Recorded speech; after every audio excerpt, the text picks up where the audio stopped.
আমাদের সাথে যে কাজ করছেন এত বছর ধরে, আপনার কেমন অভিজ্ঞতা দিদা? মানে আপনজন, ঘরের ঘরের একেবারে আমার নিজের লোক। তোমার দাদু আমাকে নিজের লোক। আমার বিয়ের আগে আমার শ্বশুর আর শাশুড়ির সঙ্গে তার রিলেশন ছিল। আমার শ্বশুরকে উনি দাদা বলতেন, সেই হিসাবে আমরা আজীবন ওনাকে কাকুই বলেছি। ওর দাদুকে, ঠাকুর দাদাকে আমরা কাকু বলে, দাদা বলে এসেছি। আর সেই হিসাবে ও আমাদের কাকু আর কাকিমা বলে এসেছে আজীবন। তখনকার দিনে আমাদের আমলে ছিল প্রেম ফাঁস, মণিপুরি হার আর বিচা হার আর মপচেন, এগুলো।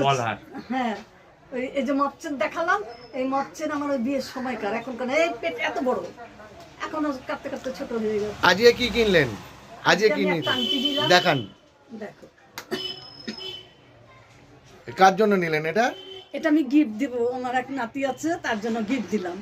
আর এই কানেরটাও তোলো 69-এ তোমার দাদুর হাতের চিহ্ন। এটা এখনো আছে আমার হাতে। 69, 15ই আগস্ট আমার শাশুড়ি এটা আমাকে গিফট করেছিল, ছেলে হয়েছিল তা গিফট করেছিল। এখনো আজীবন আছে, এখনো আছে। একটু ভেঙেও গিয়েছিল, কিন্তু ওরা ঝুরিয়ে দিয়েছে আবার।